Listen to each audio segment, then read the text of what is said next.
मौसम केंद्र रांची के दैनिक मौसम परिचर्चा में आपका स्वागत है, जिसमें हम लोग देखेंगे कि पिछले 24 घंटों में झारखंड का तापमान कैसा रहा, अधिकतम तापमान का क्या ट्रेंड रहा, किस इलाकों में झारखंड के या किन जिलों में झारखंड में अधिकतम तापमान कितना देखने को मिला है और आने वाले दिनों में अधिकतम तापमान का क्या ट्रेंड रहेगा, किन किन इलाकों में, किन किन जिलों में चेतावनी दी गई है। तो ये सब जानकारी हम लोग अभी देखेंगे।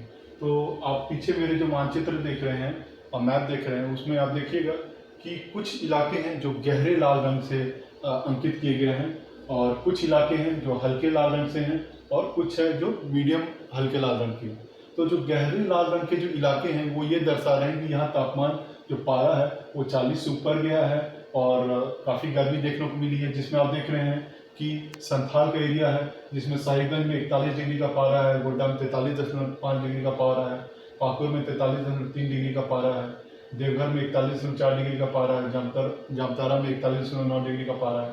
तो काफ़ी ज़्यादा टेम्परेचर देखने को मिल रहा है, 40 ऊपर टेम्परेचर देखने को मिल रहा है। और बात करें कि कोल्हान में, तो कोल्हान में पारा और भी बढ़ा हुआ दिख रहा है, जिसमें सरायकेला में आप देख रहे हैं 44.8 डिग्री सेल्सियस पारा रिकॉर्ड किया गया है। और जमशेदपुर जो सिटी की बात की जाए तो वहाँ 42.6 डिग्री है की बात की जाए, और अगर बहरागोरा की बात की जाए तो वहाँ पे 43 डिग्री पारा रिकॉर्ड किया गया। उसी तरह से पश्चिमी सिंहभूम की बात करें तो चाईबासा में 42.9 डिग्री और अगर बात किया जाए तो जगन्नाथपुर में 41.9 डिग्री सेल्सियस पारा रिकॉर्ड किया गया है। और हम लोग देख सकते हैं कि खूंटी, सिमडेगा, गुमला, लोहरदगा, रांची, रामगढ़, हजारीबाग, चतरा, लातेहार, कोडरमा, इन जिलों में जो तापमान है वो 40 से कम देखने को मिला है। और इसी तरह अगर बात किया जाए कि पलामू संभाग में, तो पलामू संभाग में Garhwa 41.6 degree Celsius, Daltonganj 41.8 degree Celsius पारा रिकॉर्ड किया गया है। तो पलामू संभाग में भी पारा बढ़ रहा है, बट जो ज़्यादा पारा बढ़ा हुआ है वो आपका कोल्हान का इलाका है और संथाल का इलाका है। अब हम लोग देखेंगे कि आने वाले दिनों में इसमें क्या चेतावनी दी जा रही है, कहाँ उष्ण लहर हीट वेव की चेतावनी है और पारा कैसा रहने वाला है।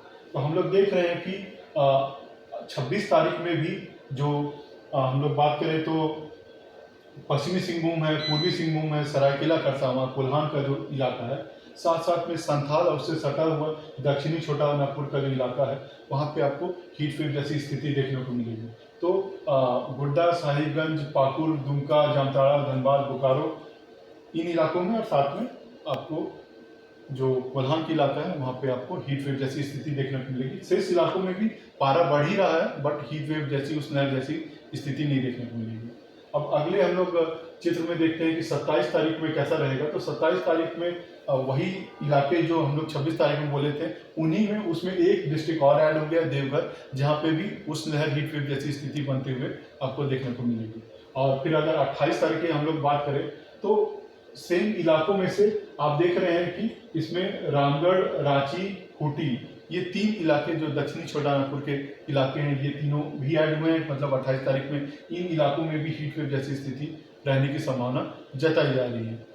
अब आगे के बारे में हम लोग बात करते हैं तो 29 और 30 में जो इलाके हैं उसमें से थोड़ा सा और ऐड करते हुए जो पलामू संभाग के गढ़वा और पलामू जो जिले हैं वहाँ पे भी हीट वेव की स्थिति रहने वाली। शेष इलाकों में भी पारा अच्छा खासा ही रहेगा, पारा ज़्यादा ही रहेगा, बट हीट वेव उस लहर जैसी स्थिति नहीं देखने को मिलेगी।